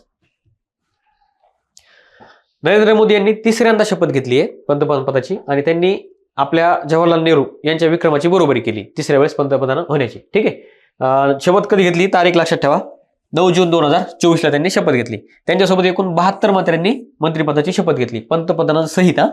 म्हणजे ह्याच्यामध्ये 71 मंत्री आणि आपले पंतप्रधान पण एक मंत्री बनवून शपथ घेतात आधी सुरुवातीला, नंतर मग पंतप्रधानपदी नियुक्ती होते. तर आता ह्यांच्या शपथविधीला उपस्थित असणारे परदेशी पाहुणे तुम्हाला लक्षात ठेवायचे आहेत. एकदा फक्त वाचून घ्या फास्टमध्ये, कोण कोण होते, काय काय होते. आपले जेवढे शेजारी देश आहेत ना त्यांचेच होते फक्त. इथं फक्त मॉरिशस, सेशेल्स हे 2 बाहेरचे देश आहेत, बाकी सगळे आपले शेजारीच आहेत. आता इतर महत्वाचे उपस्थित कोण कोण होते, काय काय होते, एकदा फक्त रीड करा डोळ्या खालून घाला. मंत्रिमंडळामध्ये कोण होतं, काय नाही. ठीक आहे, तर हे पूर्ण मंत्रिमंडळ आहे. हे पंतप्रधानांचा कार्यकाल आहे. पूर्ण दिलाय मी कार्यकाल. का दिलाय तर तुमच्या पॉलिटीमध्ये तुम्ही वाचलाच असेल तरी पण एकदा इथं करंटमध्ये पण एकदा वाचून जा, याच्यावर प्रश्न असतात. महाराष्ट्राच्या वाट्याला आलेले कोणते मंत्रिमंडळ आहेत हे इथं डिटेल वाईज दिलेले आहेत, एकदा रीड करून घ्या. लोकसभेतील महिला खासदार किती? एकूण 18व्या लोकसभेमध्ये एकूण 90 आहेत. ठीक आहे, ह्याच्यानुसार एकूण 90 आहेत. मला वाटतं ह्याच्यात थोडं कन्फ्युज आहे, मला 78 आहेत, एकूण 90 आहेत. ठीक आहे, मागच्या वेळेस 78 होत्या, यावेळेस 78 होते, आता हे सध्या 79 आहेत. 89 ते बोलता कधी कधी काय होतं, 89, 78, 22 पहिल्या याला होत्या. हे तुम्हाला इथं पूर्ण लिस्टच दिली आहे. राज्यसभा मेन्सला येईल, प्रीला काही नाही. भर्तहरी महताब हंगामी अध्यक्ष म्हणून नियुक्ती करण्यात आली. तर जे राज्यघटनेतलं कलम 95 आहे 1 नुसार, त्यानुसार प्रोटेम स्पीकर नियुक्त करण्यात येतात. ह्यांचं काम काय असतं, जे नवीन सदस्य निवडून आलेत ना त्यांना शपथ देण्याचं काम ह्यांचं असतं. ठीक आहे. राहुल गांधी लोकसभेचे विरोधी पक्षनेते म्हणून यावेळेस नियुक्त करण्यात आलेले आहे. ठीक आहे. राहुल गांधी यांच्याविषयी पूर्ण त्यांचं काय काय आहे, त्यांचं काम वगैरे वगैरे सगळे डिटेल वाईज दिलेले फोटोमध्ये, एकदा फक्त रीड करून घ्या. आणि ह्यांच्यासाठी एक बेसिक गरज असते विरोधी पक्षनेते म्हणून निवडून येण्यासाठी, की तुम्हाला मिनिमम 10% जागा जिंकता आल्या पाहिजे, 55 जागा जिंकता आल्या पाहिजे. आणि ह्यावेळेस काँग्रेसने 99 जागा जिंकलेल्या आहेत. आणि मागच्या 10 वर्षांमध्ये असं पहिल्यांदा झालंय की विरोधी पक्षनेता अस्तित्वात आलाय. आतापर्यंत तितक्या पण जागा जिंकता नव्हत्या आल्या कोणत्याच पक्षाला, त्यामुळे ते पद खाली होतं. आता 18व्या लोकसभेमध्ये निवडणुकीत भारताचे जागतिक विक्रम झालेत. हे राज्यसभा मेन्सवाल्यासाठी कामीचे आहेत, तुम्ही फक्त एकदा रीड करा. ठीक आहे. इथे घेत बसत नाही मी. एन चंद्रबाबू नायडू आंध्र प्रदेशचे मुख्यमंत्री. आता मी तुम्हाला सांगितलं होतं 4 राज्याच्या 4 जूनला निकाल लागलाय आणि त्यासोबतच 4 राज्याच्या विधानसभा निवडणुका पण होत्या. आयोग प्रीला प्रश्न विचारत नाही, त्याच्यामुळे कितीतरी डाटा चांगला वाटला तरी करू नका, सोडून द्या. फक्त मुख्यमंत्री कोण झालं, उपमुख्यमंत्री, एवढंच लक्षात ठेवा. ह्याच्यात डोकं लावू नका. प्रीला प्रश्न नाही आहेत, डोकं नाही लावायचं. आपल्याला जेवढं पाहिजे तेवढं घ्यायचं. ठीक आहे. हे ओडिशाची निवडणूक आहे. त्याच्यामध्ये कोण आलेत, मोहन मांझी मुख्यमंत्री झालेत. अरुणाचल प्रदेशमध्ये पेमा खांडू झालेत. ओके. नंतर प्रेमासिंग तमांग सिक्कीमचे मुख्यमंत्री झालेत. ठीक आहे. ज्या विधानसभा निवडणुका आतापर्यंत मागच्या 10 वर्षात पाहतो मी, आयोगाने प्रीला हे प्रश्न विचारले नाहीत. राज्यसभा मेन्ससाठी स्पेशल राखीव टॉपिक तो आहे. 25 जून आणीबाणीच्या घटनेला 50 वर्ष पूर्ण झालेत. महत्वाच्या घटनेत 50-100 आपल्यासाठी फार महत्वाचं आहे. तर आणीबाणी कधी लागली होती, 25 जून 1975 ते 21 मार्च 1977, म्हणजे जवळपास 21 महिने आणीबाणी चालली होती. ठीक आहे. तत्कालीन राष्ट्रपती कोण होते, फखरुद्दीन अली अहमद. घटनेच्या 352 नुसार अंतर्गत अशांतता या आधारावर आणीबाणीची उद्घोषणा करण्यात आली. ठीक आहे. आता अंतर्गत अशांतता आता रद्द करण्यात आलाय. कोणत्या घटनेनुसार करण्यात आला त्याच्यावर आता 100+ प्रश्न आयोगाने विचारून झालेत, त्यामुळे तुम्हाला पाठ असेल. ठीक आहे. 50 वर्ष पूर्ण झाले का. आता ह्याच्या विरोधात म्हणजे ह्या गोष्टीला विरोध करण्यासाठी आता नवीन सरकारने काय केलंय, एक दिवस जाहीर केलाय. 25 जून हा संविधान हत्या दिवस म्हणून घोषित केलाय. ठीक आहे. की बाबा असं होऊ नये भारतामध्ये परत एकदा, त्यासाठी त्यांनी हे ठेवलंय. ठीक आहे. संविधान हत्या दिन म्हणून जाहीर केलाय, बाकी काही नाही. 25 जून लक्षात ठेवणे. आणि इथं 25 जून 1975 ते 21 मार्च 1977 ही तारीख तुम्हाला फिक्स लक्षात ठेवायची. सर्वोच्च न्यायालयाकडून लैंगिक संवेदनशीलता समितीची पुनर्रचना करण्यात आली. तर त्याच्यामध्ये 3 अध्यक्ष सदस्य बदलण्यात आलेत. अध्यक्ष आहेत न्यायमूर्ती हिमा कोहली, सदस्य आहेत न्यायमूर्ती BV नागरत्ना आणि सदस्य सचिव आहेत डॉक्टर सुखदा प्रीतम. हे 3 नियुक्त्या तुम्हाला लक्षात ठेवायच्या. सुप्रीम कोर्ट संबंधित काहीतरी न्यूज आहे, नियुक्ती एक समिती, त्याची फक्त पुनर्रचना आहे. प्रेरणास्थळ. तर नवीन संसद भवन आहे, त्याच्या आवारातील राष्ट्रीय नेते आणि स्वातंत्र्य सैनिक यांचे सगळे पुतळे ज्या ठिकाणी एकत्र ठेवण्यात आलेत ना, त्याला प्रेरणास्थळ असं नाव दिलंय. ठीक आहे. उपराष्ट्रपती जगदीप धनखड यांच्या हस्ते प्रेरणास्थळाचं उद्घाटन करण्यात आलंय. हे आपले छत्रपती शिवाजी महाराज तुम्ही पाहू शकता. केरळचे नामांतर केरळ करणारा ठराव विधानसभेमध्ये मंजूर करण्यात आलाय. केरळच्या विधानसभेमध्ये आता तो केंद्राकडे जाईल, केंद्र गृह मंत्रालयाला पाठवेल, गृह मंत्रालय 8 डिपार्टमेंटची ना हरकत प्रमाणपत्र घेईल, नंतर मग तो मंजूर करून केरळकडे पाठवण्यात येईल. ठीक आहे. NCRB Sankalan of criminal laws mobile app, जे तुम्हाला मी सांगितलं होतं 3 कायदे जवळपास 10 ते 15 वेळेस न्यूज मध्ये आलेत. हा पण त्या संबंधित ऍप आहे NCBRCचं. ठीक आहे. नॅशनल क्राईम रेकॉर्ड ब्युरो हे ऍप काढले कशासाठी, त्याचे नवे फौजदारी कायदे आहेत ना त्याची संपूर्ण माहिती ह्या ऍपमध्ये उपलब्ध व्हावी यासाठी. ठीक आहे. कुणी काढले, कशासाठी काढले हे महत्वाचं. 18व्या लोकसभेच्या अध्यक्षपदी ओम बिर्ला यांची नियुक्ती करण्यात आली आहे. आणि असं इतिहासामध्ये 4थ्या वेळेस घडलंय की अध्यक्षपदासाठी निवडणूक घेण्यात आली लोकसभेमध्ये. तर पहिलं निवडणूक घेत नव्हते, सर्वांच्या सर्वानुमतीने किंवा एकमताने एक अध्यक्ष म्हणून निवडत होते. विरोधी पक्षाने यावेळेस थोडा विरोध केला, त्यासाठी निवडणुका घ्याव्या लागल्या. तर 1952, 1967 आणि 1976 या 3 वेळेस निवडणुका झाल्या त्या अध्यक्षपदासाठी लोकसभेच्या. आता ही 4थी वेळ आहे, त्यामुळे हा प्रश्न येऊ शकतो. लोकसभेचे जे अध्यक्ष आहेत त्यांचे कार्यकाल, पद, त्यांच्या पूर्ण तरतुदी तुम्ही पॉलिटीमध्ये व्यवस्थित रीड करून घेणे. आणि जे पॉलिटीचे हे शिकवतोय ना, हे पॉलिटीच्या बुकमध्ये जाऊन तुम्हाला अपडेट करत राहायचे. तुमचे बुक्स जेवढे पॉलिटी, इकॉनॉमिक्स वगैरे असतील ते अपडेट करत राहायचे त्या टॉपिकच्या वेळेस. दिल्ली हायकोर्टाने AI चा वापर सुरू केलाय. ठीक आहे. फक्त ऑनलाईन मध्ये लक्षात ठेवलं तरी चालतंय. AI कशासाठी काय वगैरे इथे तुम्ही पाहू शकता. दिल्ली हायकोर्टाने सुरू केलाय, एवढंच लक्षात ठेवा. राष्ट्रपती भवनचे 2 सभागृहांचं नामकरण करण्यात आलंय. फोटोमध्ये तुम्ही सभागृह हॉल पहा. फोटो काय तुम्हाला आयोग विचारला नाहीये, पण सहज दिलेत मी. तर दरबार हॉलचे गणतंत्र मंडप असं नामांतर झालंय आणि अशोक हॉलचे अशोक मंडप असं नामांतरण करण्यात आलंय. आणि मागच्या वेळेस काय केलं, 2023 मध्ये राष्ट्रपती भवनातील जे मुघल गार्डन आहे ना त्याचं नाव बदललं होतं, अमृत उद्यान असं करण्यात आलं. ठीक आहे, राष्ट्रपती संबंधित एवढे नावं चेंज झालेले लक्षात ठेवा. ऑलरेडी आपण जेवढे नावं चेंज झालीत ना ते ऑलरेडी पाहिलेले आहेत आपण. ठीक आहे, राष्ट्रीय घडामोडीमध्ये 1 जुलै 2024 पासून नवीन फौजदारी कायदे लागू. हे पहा, फौजदारी कायदे परत एकदा आले, त्याच तारखा आहेत, तेच डाटा आहे. एकदा पाठ करून ठेवायचं, डोक्याला ताण नाही घ्यायचा. ठीक आहे, पण हे नवीन कायद्याचं नाव पण तुम्हाला लक्षात ठेवायचं आहे. जसं तुम्ही BSNL वाचत होते का, तसं आता BNSS BSA. ठीक आहे, 2023 तीनला पण आहे. भारतीय न्यायिक संहिता, भारतीय नागरिक संरक्षण संहिता आणि भारतीय साक्ष अधिनियम, तीनही कायदे तुम्हाला लक्षात ठेवायचे. फौजदारी कायदा सुधारणावरील समित्या. आता कायदे लागू झाले, सगळं ओके झालं, सगळं काय झालं. ठीक आहे, पण त्याच्यावर काही समित्या होत्या ऑलरेडी बसवलेल्या. पहिली आहे VS मलिमठ समिती, ही 2003ला स्थापन केली ती. नंतर माधव मेनन समिती ही 2007ची आहे आणि रणवीर सिंग समिती ही 2020 मध्ये स्थापन केलेली. तुम्हाला ह्या तिन्ही समित्या लक्षात ठेवायच्या. 3 कायदे, 3 समित्या, 3 डेट आणि परत नवीन बदललेली 3 नावं. एवढं तुम्हाला लक्षात ठेवायचं. 3. ठीक आहे, आता नवीन बदललेले कायदे, त्याच्यामध्ये काही महत्वाच्या गोष्टी आहेत, ते फक्त एकदा रीड करून घ्या. येणार नाही तुम्हाला, पण एक माहिती असावी म्हणून. ओके, हे काही महत्वाचे कलम आहेत जे आपल्या अख्ख्या जगाला पाठ असतात. 302, 420, आता ते 101 झालाय, 316 झालाय. ठीक आहे, 144, 187 असे कलम बदलले, थोडेसे बदलले. ठीक आहे, आणि बालक याचा अर्थ 18 वर्षाखालील कोणती व्यक्ती असा करण्यात आलाय. 18 वर्ष आणि ठीक आहे, मॉब लिचिंग वगैरे आहे त्याच्यामध्ये. नॅशनल ई-विधान ऍप्लिकेशन नेव्या ऍप सुरू करण्यात आलंय. हे केंद्राचं होतं, आपल्या लोकसभेमध्ये राज्यसभेमध्ये वापरण्यात येत होतं. तर आता हे ऍप मध्य प्रदेश मंत्रिमंडळाने राज्य विधानसभेत केंद्र सरकारच्या नॅशनल ई-विधान ऍप्लिकेशनला या केंद्र पुरस्कृत योजनेच्या अंमलबजावणीला मंजुरी दिली. मध्य प्रदेशने मंजुरी दिली की बाबा तुम्ही हे जसं वापरताय ना तसं आम्हाला पण वापरू द्या. तर 60% खर्च केंद्र करणार आहे आणि 40% खर्च राज्य करणार आहे ह्या ऍपचा. ह्याचा अर्थ काय होतो, हे कशासाठी आहे, जे तुमचे कागदाचा खर्च होतोय विधानसभेमध्ये, ठीक आहे, त्यासाठी कागद कमी व्हावा आणि सगळं ऑनलाईन व्हावं, डिजिटल व्हावं, यासाठी हे ऍप आहे नेव्या ऍप.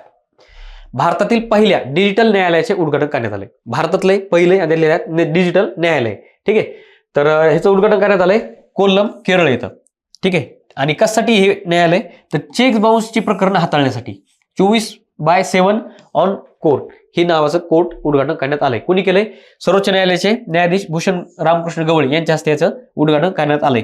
तुम्हाला याचं नाव, कशासाठी स्थापन झालंय, कुठं उद्घाटन केलंय, हे बेसिक 2-3 गोष्टी लक्षात ठेवावं लागतात.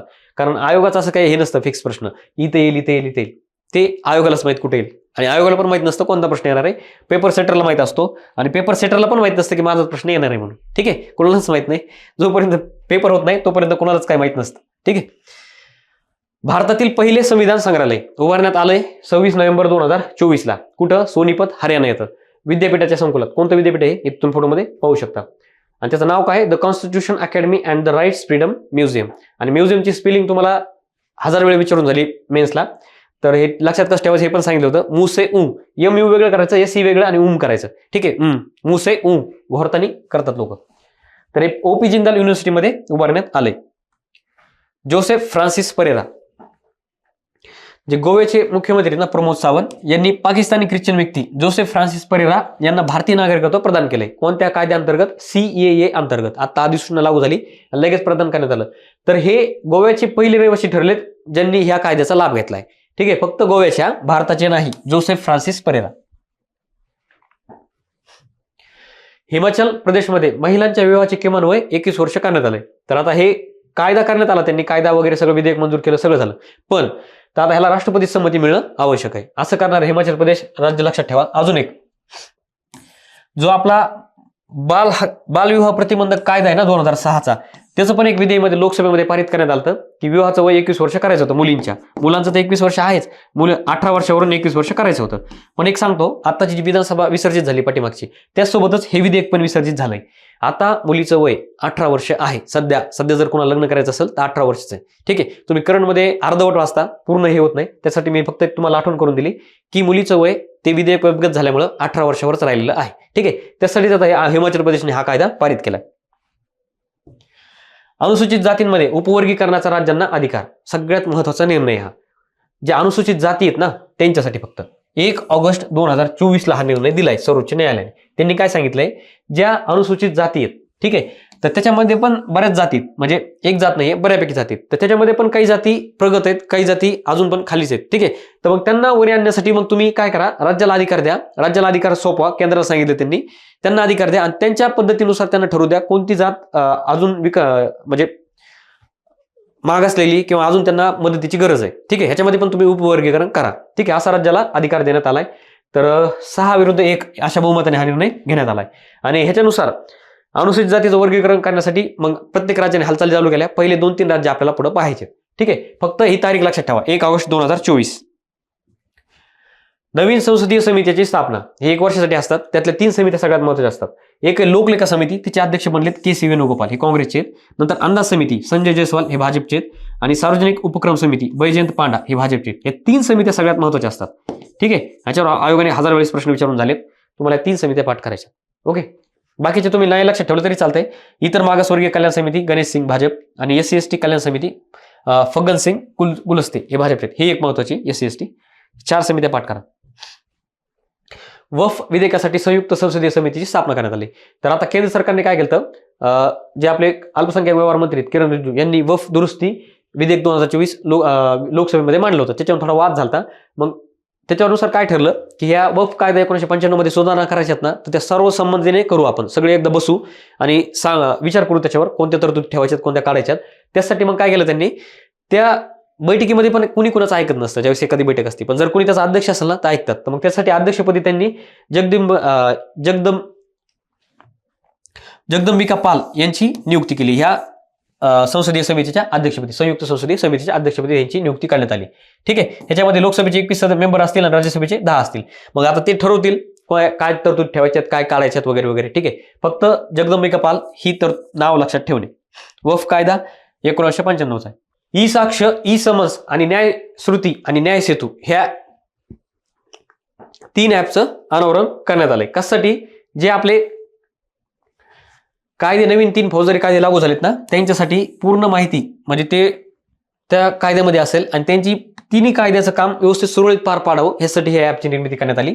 त्याचं अनावरण केलंय अमित शहा, केंद्रीय गृहमंत्री यांच्या हस्ते करण्यात आले चंदीगडमध्ये. ठीक आहे, e Sakshi, e evidence, e Nyayshruti, e summons आणि न्याय सेतू हे. ठीक आहे, 4 गोष्टी तुम्हाला लक्षात ठेवायच्यात. आता हे 3 कायदे लागू झालेत, त्याच्याविषयी प्रत्येक डिपार्टमेंटने आपापले ऍप लॉन्च केलेत. तसं केंद्रीय गृहमंत्र्यांनी पण आपले लॉन्च केलेले आहेत. राजकीय घडामोडी ऑनलाईन मध्ये पाहूया. समन्स आणि वॉरंट डिजिटल जारी करण्याची परवानगी देणारं मध्य प्रदेश हे भारतातलं पहिलं राज्य बनलंय. ठीक आहे, पहिलं राज्य शब्द आला, तुम्हाला तिथं 2 स्टार करून ठेवायचे आणि हे 2 स्टार आहेत जे तुम्हाला खांद्यावर 2 स्टार चढवतील. ठीक आहे, आसामच्या विधानसभेत 29 ऑगस्ट 2024 रोजी मुस्लिमांचा विवाह तसेच तलाकबाबत नोंदणी बंधनकारक करणारे विधेयक संमत करण्यात आले. आसाम. विधान परिषदेच्या उपसभापती डॉक्टर नीलम गोरे यांना कॅबिनेट मंत्रिपदाचा दर्जा देण्यात आलाय. ही सगळ्यात महत्त्वाची घडामोड महाराष्ट्र विधानसभेसंबंधित. आंध्र प्रदेश सरकारने राज्याच्या घटत्या प्रजनन दरामुळे स्थानिक स्वराज्य संस्थांच्या निवडणुका लढवण्याचा 2 अपत्यांचा नियम रद्द करण्याचा निर्णय घेतलाय. ठीक आहे, ही महत्त्वाची न्यूज आहे आंध्र प्रदेश संबंधित. आपली तर आहे लागू, तिथं काढून टाकण्यात आली. नंतर राष्ट्रीय स्वयंसेवक जो संघ आहे ना, त्याच्यामध्ये सरकारी अधिकाऱ्यांना किंवा सरकारी कर्मचाऱ्यांना सहभागी होता येत नव्हतं. ही बंदी 1966 मध्ये घातली होती. आता ती जुलै 2024 मध्ये उठवण्यात आलेली आहे. म्हणजे जर तुम्ही सरकारी अधिकारी असाल तर तुम्ही RSS मध्ये भाग घेऊ शकता. 66 ला बंदी आणली होती, आता ती 2024 मध्ये काढून घेण्यात आली. आणि RSS ला ह्या वर्षी 99 वर्ष पूर्ण झाले, 100व्या वर्षात पदार्पण झाले, ते पण आपल्याला पाहायचं. सर्वोच्च न्यायालयाचा नवीन ध्वज सगळ्यात महत्त्वाची न्यूज आहे. सर्वोच्च न्यायालयाने स्वतःचा ध्वज जारी केलाय. जसं की नेव्हीने नवीन स्वतःचा ध्वज काढला 23 मध्ये, नंतर एअरफोर्सने स्वतःचा काढला. ठीक आहे, दोन्ही काढला. आता सर्वोच्च न्यायालयाचा पण नवीन ध्वज पाहायचा आहे. तर राष्ट्रपती द्रौपदी मुर्मू यांनी उद्घाटन केलं त्याचं 1 सप्टेंबर 2024 ला नवी दिल्लीत. आणि कशासाठी, सर्वोच्च न्यायालयाला 75 वर्ष पूर्ण झाली, ह्या निमित्तानं नवीन ध्वज आणि नवीन चिन्हाचं आरोहण केलंय. ठीक आहे, तर नवीन ध्वजामध्ये काय आहे, ध्वजाचा रंग निळा आहे, फोटोमध्ये पाहू शकता तुम्ही. नंतर ध्वजावर 3 चिन्ह आहेत. कोणते कोणते, एक अशोक चक्र आहे, हे तुम्हाला दिसत असेल इथं अशोक चक्र, हे न्यायालयाच्या वर इथं अशोक चक्र आहे. ठीक आहे, हे इथं अशोक चक्र आहे. नंतर सुप्रीम कोर्ट भवन आहे, सुप्रीम कोर्टची इमारत आहे आणि संविधानाची पुस्तक आहे. हे संविधानाचे पुस्तक, त्याच्यावर इमारत, त्याच्यावर अशोक चक्र. ठीक आहे, आणि हे बाकीचे सिम्बॉल आहेत त्याच्यात. आणि सिम्बॉल मध्ये काय आहे, बौद्ध वाक्य, ब्रीद वाक्य, यतो धर्म स्वतः जय. हे कुठलं वाक्य, हे महाभारतातून घेतलेलं वाक्य आहे. म्हणजे जिथं धर्म आहे तिथं जय. ठीक आहे, तर हे बेसिक पॉईंट तुम्ही लक्षात ठेवा. 23व्या विधी आयोगाच्या स्थापनेला राष्ट्रपती द्रौपदी मुर्मू यांनी मंजुरी दिली. विधी आयोग घटनात्मक नसतो, तो असाच केंद्र सरकारच्या मनात आलं तर स्थापन करू शकतात. ठीक आहे. तर त्याचा कार्यकाल असणार आहे 1 सप्टेंबर 2024 ते 31 ऑगस्ट 2027. हा कार्यकाल तुम्हाला लक्षात ठेवायचा आहे. पहिला आयोग लॉर्ड मॅकॉले, इतिहासामध्ये तुम्ही वाचलेला असेल. आणि आता 22वा आयोग पाहिला होता, यांनी न्यायमूर्ती ऋतुराज अवस्थी यांनी आता त्याचा अहवाल सादर केलाय आणि त्याचं नाव पण आपण लक्षात ठेवलेलं आहे. ठीक आहे. त्याच्यामध्ये एक पूर्णवेळ अध्यक्ष, 4 पूर्णवेळ सदस्य, सचिव, हे बेसिक पॉईंट्स आहेत. बाकी काही नाही. 22 कायदा आयोगाने एकूण 289 अहवाल सादर केलेले आहेत. ठीक आहे. हे एक पॉईंट महत्वाचा आहे. बाकी बेसिक पॉईंट तुम्हाला पॉलिटीमध्ये आहेतच, इथं सांगायची गरज नाही. देशात पहिल्यांदाच पेपरलेस मतदान करण्यात आलंय. मध्य प्रदेशच्या राज्य निवडणूक आयोगाने पंचायत पोटनिवडणुकीमध्ये भोपाळ जिल्ह्यातील रतुवा रतनपूर ग्रामपंचायतीमध्ये देशातील पहिले पेपरलेस मतदान केंद्र सुरू केले. पहिलं पेपरलेस, हा लक्षात ठेवा. भोपाळ जिल्हा कुठे ते? मध्य प्रदेशमध्ये. जेवढं काळ निळं केलंय तेच आपल्यासाठी महत्वाचं आहे. ठीक आहे. इथं फोटोमध्ये तुम्ही पाहू शकता. संसदीय राजभाषा समितीच्या अध्यक्षपदी अमित शहा यांची परत एकदा निवड करण्यात आली. तर पहिल्यांदा पण ते होते, आता दुसऱ्यांदा त्यांची निवड करण्यात आली. 19 ते 24 या कार्यकालामध्ये ते होते, आता परत नियुक्ती करण्यात आली. आणि अजून एक, ही राजभाषा समिती काय करते, तर जे आपल्या संसदीय कामकाजामध्ये ज्या भाषा आहेत ना त्याच्या संबंधित सूचना देण्याचं काम ही समिती करते. अजून एक, भारताला आता 1101 स्टेटमेंट केलं की भारताला कोणतीच नॅशनल लँग्वेज नाहीये किंवा हिंदी भारताची नॅशनल लँग्वेज नाहीये. हे स्टेटमेंट 100% बरोबर आहे. भारताला एक काय म्हणतात त्याला, कुठे गेली ती, ऑफिशियल लँग्वेज आहे पण नॅशनल लँग्वेज नाहीये. ऑफिशियल लँग्वेजच्या तरतुदी ऑलरेडी आयोगाने 1000 वेळेस प्रश्न विचारून झाले, ते वेगळी गोष्ट आहे. पण भारताला नॅशनल लँग्वेज नाही आणि नॅशनल स्पोर्ट्स पण नाही. हॉकी भारताचा नॅशनल स्पोर्ट नाहीये. ठीक आहे. 23 मध्ये आपण ते घेतलं होतं, परत एकदा तुम्हाला आठवण करून द्यायची म्हणून सांगितलंय. संविधान मंदिर लोकार्पण सोहळा, हे मंदिर कुठे उभारण्यात येणार आहे, तर हे भारतातल्या म्हणजे महाराष्ट्रातल्या 334 ITI मध्ये हे उभारण्यात येणार आहेत. ह्याचं उद्घाटन उपराष्ट्रपती जगदीप धनखड यांनी केलंय 15 सप्टेंबर 2024 रोजी. त्या दिवशी जागतिक लोकशाही दिन असतो. तर ह्या IITचे विद्यार्थी आहेत ना, त्यांना या भारतीय संविधानाविषयी सगळी माहिती व्हावं यासाठी त्यांनी हा कार्यक्रम सुरू केलाय. पश्चिम बंगाल विधानसभेत अपराजिता विधेयक मंजूर करण्यात आलंय. आता पश्चिम बंगालमध्ये एका डॉक्टरवर म्हणजे महिला डॉक्टरवर बलात्कार प्रकरण समोर आलं, तर मग कडक तरतुदी करण्यासाठी हे विधेयक पारित करण्यात आलंय. आणि असे 3 विधेयक लक्षात ठेवायचे तुम्हाला. 2019 ला पहिलं आलं दिशा विधेयक, 2019 आंध्र प्रदेशने काढलं होतं. त्याच धर्तीवर शक्ती विधेयक महाराष्ट्राने 2020 मध्ये काढलं होतं. आणि आता तिसऱ्या राज्य आहे अपराजिता विधेयक 2024 पश्चिम बंगालने काढले. 3ही विधेयकं तुम्हाला लक्षात ठेवायचे आहेत, कोणत्या राज्याचं कोणतं विधेयक आहे. आणि हे सगळे विधेयक बलात्कार संबंधित आहेत. ठीक आहे. तरतुदी थोड्या कडक करण्यात आल्या आणि त्याच्यामध्ये बलात्काराला फाशी शिक्षा देण्यात आली. ठीक आहे. तरतूद कडक आहे.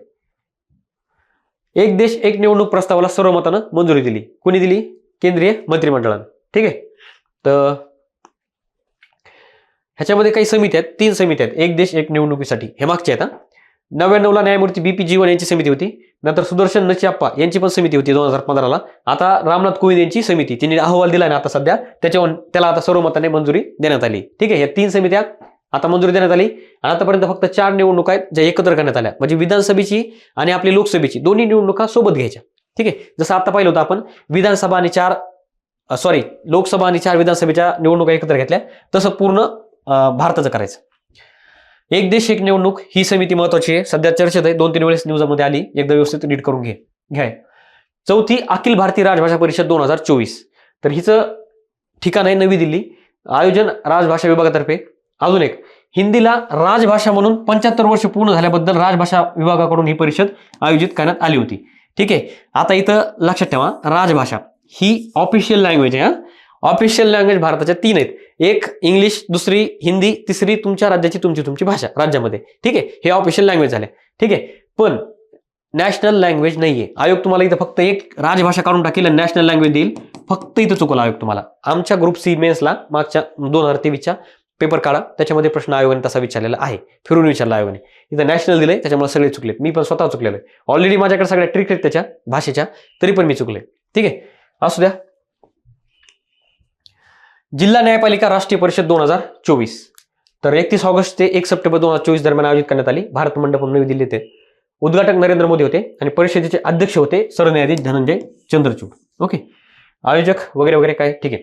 सर्वोच्च न्यायालयाच्या स्थापनेला 75 वर्ष पूर्ण होत असल्याबद्दल या परिषदेचं आयोजन केलं होतं. ठीक आहे. आणि ह्याच्यामध्ये काय केलंय, 75 वर्ष पूर्ण झालीत ना, एक स्मारक टपाल तिकीट प्रकाशित करण्यात आलंय आपल्या सर्वोच्च न्यायालयाच्या ह्याच्यासाठी. ठीक आहे. 75 वर्ष पूर्ण झाले याबद्दल. RSS राष्ट्रीय स्वयंसेवक संघ 100व्या वर्षात पदार्पण, 99 वर्ष पूर्ण झाले, 100व्या वर्षात पदार्पण झाले. तुम्हाला फक्त लक्षात ठेवा स्थापना कधीची आहे, 27 सप्टेंबर 1925 विजयादशमीच्या दिवशी. आणि हे डेट वर स्थापना साजरी करत नाहीत, तर हे आपल्या विजयादशमी दिवशी स्थापना साजरा करतात. ठीक आहे. झारखंड विधानसभा निवडणुकीत ब्रँड अँबॅसेडर रिझन फॉर थाला कोणाची नियुक्ती करण्यात आली? आपल्या महेंद्रसिंग धोनीची. ठीक आहे. आता इथं रिझन फॉर थाला धोनी आहे. आणि आपले जे आपण अंतरिक्ष घडामोडी पाहिल्यात ना, नवीन एक रॉकेट आलंय, 7 नंबरचं रॉकेट आलंय भारताचं. म्हणजे आता PSLV SSLV सगळे तुम्ही पाहिले असतील. ठीक आहे. त्यात 7 नंबरचं आलंय, GSLV वगैरे काय म्हणतात त्याला, त्याचं नाव दिले त्यांनी सूर्या रॉकेट. ठीक आहे. आता रिझन फॉर थाला सूर्या यादव असं लक्षात ठेवायचं. इथं आपले रिझन फॉर थाला. ठीक आहे. न्यायदेवतेची नवीन मूर्ती लेडी जस्टिस, त्याच्यामध्ये थोडेसे बदल करण्यात आलेत. ही पाश्चिमात्य मूर्ती होती, आता तिला भारतीयकरण करण्यात आलं तिचं. त्याच्यामध्ये जे बदललेत ना, हे तर तुझ्या एकदा फक्त वाचून घ्या. आणि सगळ्यात महत्त्वाची पॉईंट, ही मूर्ती बनवली कोणी? विनोद गोस्वामी यांनी ही मूर्ती बनवलेली. दिल्लीतील कला महाविद्यालयाचे ते शिक्षक आहेत. तर या मूर्तीमध्ये काय केलंय, आता तलवारीऐवजी भारतीय संविधान देण्यात आले हातामध्ये. उजव्या हातात तराजू, डाव्या हातात संविधान. डोळे उघडे ठेवण्यात आलेत, पूर्वी झाकलेले होते, पट्टे होते. उंची 6 फूट आहे, पोशाख साडी आहे, पूर्वी झगा होता. ठीक आहे. ह्या बेसिक गोष्टी लक्षात ठेवा. भारतातील काही महत्वाच्या मूर्ती, आता वर्षभरात जेवढ्या महत्वाच्या मूर्तीत ना आपण बघितल्यात त्या तुम्ही ऑनलाईन मध्ये आणून ठेवल्यात की मिनिमम एवढे तरी डोळ्या खालून जाऊ द्या एकदा. तेलंगणामध्ये अनुसूचित जातींचे उपवर्गीकरण सुरू करण्यात आले. ठीक आहे. आता 1 ऑगस्टला याचा निर्णय घेण्यात आला, ऑक्टोबरमध्ये ह्याची प्रक्रिया सुरू करण्यात आली. आणि अशी प्रक्रिया सुरू करणारं देशातलं पहिलं राज्य म्हणलंय. इथं हिरवं करायला पाहिजे, तुम्ही केलं नाही. ठीक आहे. देशातलं पहिलं राज्य, सगळ्यात महत्वाचं हे. आता तुम्ही VJNT ABCD असं पाहिलं असेल. ठीक आहे. ऑलरेडी आपलं तसं आहेत, पण आता अनुसूचित जातीमध्ये पण SC ABCD असा वर्गीकरण होणार आहे. ठीक आहे. उपवर्गीकरण होणार आहे. आणि तेलंगणा हे पहिलं राज्य आहे. जात सर्वेक्षण सुरू करणार आहे तेलंगणा, भारतातलं 3रं राज्य. ठीक आहे. मग मी तुम्हाला आधी सांगितलं होतं आंध्र प्रदेशने मंजुरी दिली म्हणून. तर आता हे बिहार आणि आंध्र प्रदेश नंतर जाती आधारित जनगणना सुरू करणार आहे तेलंगणा हे देशातलं 3रं राज्य ठरलंय. 3 स्टार, तेलंगणाला 1, आंध्र प्रदेशला 1 आणि बिहारला 1. ठीक आहे. काही राज्य पॉलिटीमध्ये पहिली राज्य, पहिली व्यक्ती आयोगाला आवडतात. संविधान गौरव दिवस, तर अभियानाची घोषणा केली किरण रिजिजू यांनी, केंद्रीय मंत्री ते आपले. 26 नोव्हेंबर 2024 रोजी संविधानाला 75 वर्ष पूर्ण होत आहेत. त्यानिमित्ताने हे साजरं करण्यात येणार आहे. ठीक आहे. प्रत्येक गावामध्ये. का तर संविधानाचं महत्त्व सगळ्याला कळलं पाहिजे. राज्यातील मतदार आकडेवारी 30 ऑक्टोबर 2024 पर्यंत, नोव्हेंबरमध्ये निवडणुका पार पाडल्यात. तर फक्त काय करायचं तुम्हाला, 9,70,25,119 हे आकडा लक्षात ठेवायचा आहे, ठेवावा लागतो. ठीक आहे. नंतर तृतीयपंथी मतदाराचा एक आकडा लक्षात ठेवा, 6,101 आहे. सर्वाधिक तृतीयपंथी मतदार ठाणे जिल्ह्यात आहेत. ठीक आहे. नंतर सर्वाधिक मतदार जर बेसिक विचारलं तर पुणे जिल्ह्यात आहेत, सर्वात कमी सिंधुदुर्ग जिल्ह्यात आहे. ठीक आहे. एवढे 4 पॉईंट लक्षात ठेवा. राजकीय घडामोडी ऑनलाईनर, तर आपले जे राजकीय रणनीतिकार आहेत प्रशांत किशोर यांनी पक्षाची स्थापना केली, जनसुराज्य पक्ष. जनसुराज्य पक्ष, चिन्ह काय? सफरचंद. ऍपल, खाल्लेलं ऍपल नाही, पूर्ण ऍपल. ठीक आहे. नंतर संविधानाचा अभ्यास प्रचार व्हावा यासाठी पुणे जिल्ह्यातील पिंपरी चिंचवडमध्ये देशातलं पहिलं संविधान भवन उभारलं जात आहे. पहिलं संविधान भवन उभारण्यात येते, उभारलं नाही या पिंपरी चिंचवडमध्ये, एक लक्षात ठेवा. राजस्थान सरकारकडून पोलीस दलात महिलांना 33% आरक्षण देण्यास मंजुरी देण्यात आली. डिजिटल समन्स आणि वॉरंट नियमांना अधिकृत करणारं मध्य प्रदेश हे देशातलं पहिलं राज्य ऑनलाईन पाठवणार. न्यायमूर्ती के हेमा समिती. ठीक आहे. के हेमा समिती केरळ सरकारने स्थापन केलेली 2017च्या अभिनेत्री अत्याचार प्रकरणानंतर आता त्यांनी त्यांचा रिपोर्ट सबमिट केलाय की बाबा जे केरळचे आपले जसं बॉलिवूड हॉलिवूड टॉलिवूड आहे ना, तसं त्याच्यामध्ये इंडस्ट्रीमध्ये अभिनेत्रीचा लैंगिक शोषण होत होतं, त्या संबंधित ही समिती होती, त्यांनी अहवाल दिलाय. ही समिती लक्षात ठेवा, सध्या चर्चेत आहे. तर इथपर्यंत होत्या आपल्या राजकीय घडामोडी सगळ्या महत्त्वाच्या. हे आपलं टेलिग्राम चॅनल आहे, जॉईन करा. युट्यूब पण जॉईन करा. ॲप लिंक आहे, ॲप डाउनलोड करा, असंच ऑलरेडी. ठीक आहे. परत भेटू पुढच्या व्हिडिओमध्ये. धन्यवाद.